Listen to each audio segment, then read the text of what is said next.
You can tell that man behind the mask is Rand Paul. A bunch of protesters descending on the Kentucky senator and his wife Kelly as they left the president's RNC speech from the White House. Actually, it was a longer trip than that. He joins us right now for his first live interview since that confrontation. Senator, good morning. That looked scary. Yeah, you know, my wife and I, it was horrific. You know, we had two women with us who were friends of ours. We had looked out, you know, we came out of the speech at the White House. We looked into the street. Our hotel was only right across the street from the White House, but we couldn't go because the mob was already chasing people down that chose to go out that exit. So the Secret Service says, get on a bus and ride to the Trump Hotel. So we got on a bus. It took 45 minutes to get through all the mobs. We get there safely, and then we say we'll get an Uber to go all the way back where we came from, and we wanted to be dropped off at the hotel. But as we got close to it, the streets were blocked and no one would let us through. And what happened is there was 2 blocks, and I regret that I made this decision, but I said we're going to walk the 2 blocks. We walked 1 block, but as we walked 1 block, we could see some police in the distance, but we also saw a mob of about 30 people marching and yelling. They all of a sudden saw me right as we got to the policeman, fortunately, or I don't think we'd have survived. We got to the policeman, and the policeman, I don't think, recognized me. And as they came closer, they were shouting my name, and the crowd doubled to 60. And then it doubled again to 120. And as they were surrounding us, and it got closer and closer, and everybody kept pushing back, the policemen were forming a barricade with their bodies. I whispered to the policeman, they know who I am. You've got to get reinforcements. It's going to get worse. He called for reinforcements, but we didn't get any reinforcements. We waited, but the crowd was getting bigger and bigger and pushing in. They were yelling threats. They were trying to push the police over to get to me. They were grabbing at us. And it got worse and worse and worse. And then finally we decided to make a move. I said, we've got to move. If there's not going to be reinforcements, we have to try to get to the hotel, which was another block. And they were shouting threats, you know, to us, to kill us, to hurt us. But they're also shouting, say her name, Breona Taylor. And it's like, you couldn't reason with this mob, but I'm actually the author of the Breona Taylor law to end no-knock raids. So the irony is lost on these idiots that they're trying to kill the person who's actually trying to get rid of no-knock raids. And they were shouting and screaming and just, really, these people were unhinged. But I can't tell you how, I'm not sure we would have made it. So as we're walking, sort of surrounded by the police, they're attempting to push the police over to get to me.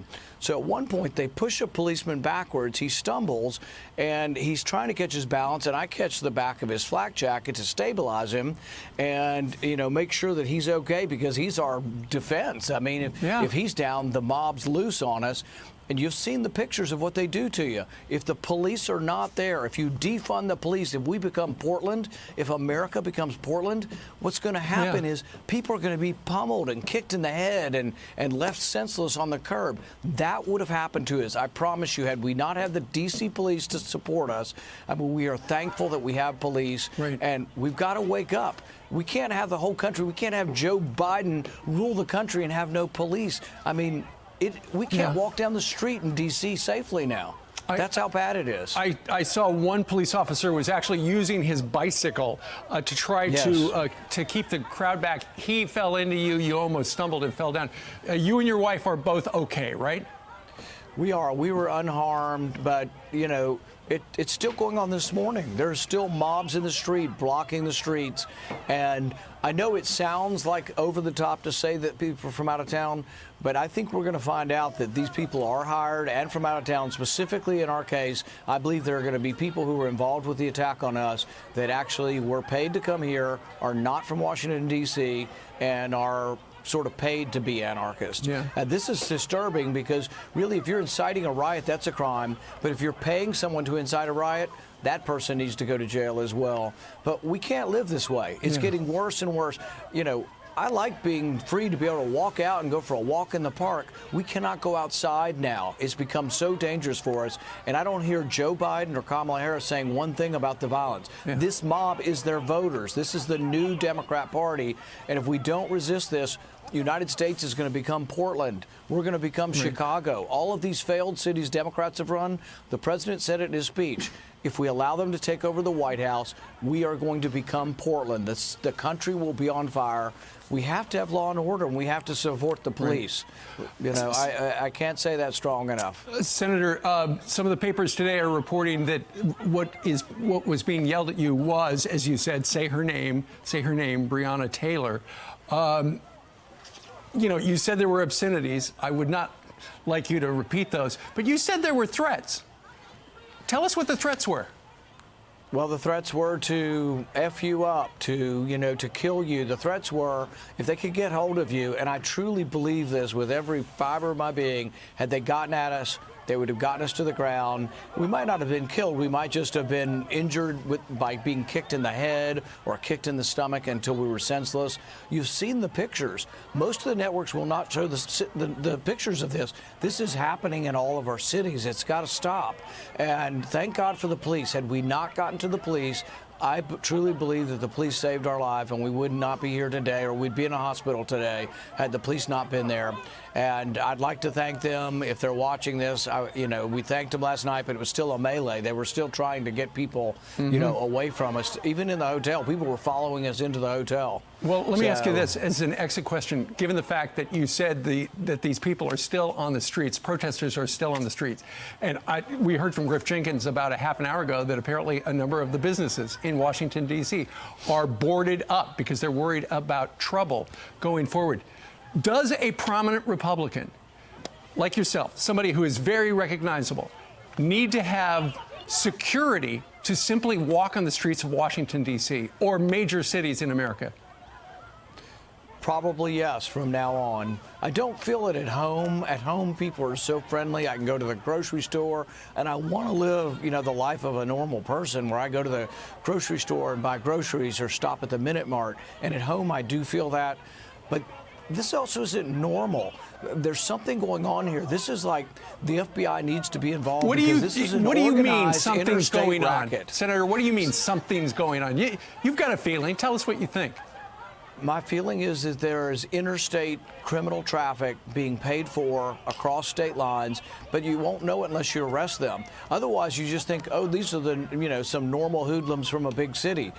I promise you that at least some of the members and the people who attacked us were not from D.C. They flew here in a plane. They've all got fresh new clothes, and they were paid to be here. It is a crime to do that, and it needs to be traced. The FBI needs to investigate, but the only way you can do it is you have to arrest people. And usually we say, oh, well, you didn't get hurt, so we're not going to arrest them.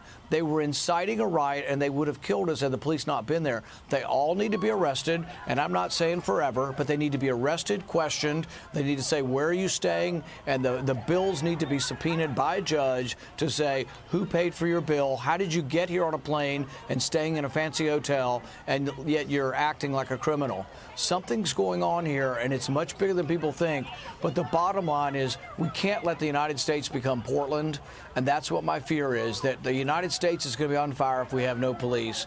And look, I've been for reform. I've authored 22 criminal justice reforms. They were yelling at me, we're not going to let you go alive unless you'll say out loud you're for criminal justice reform. And I'm like, you idiot. You are so dense that you have no idea that I've been a leading advocate for criminal justice reform with President Obama, with President Trump, and you're going to try to kill me, and I've been trying to help the problems. And so this is what's sad, but it's such lawlessness. If we have this kind of lawlessness, I would say people are going to get killed. People have been killed. The former police chief, his story was so sorrowful to listen to his wife last night that was killed in St. Louis. Yeah. The little girl, Sequoia Turner, 8 years old, was shot in the middle of the day in Atlanta because they took a wrong turn. But the police, they had let the mob take over a street corner armed. We can't let our cities be taken over by these marauders and thugs.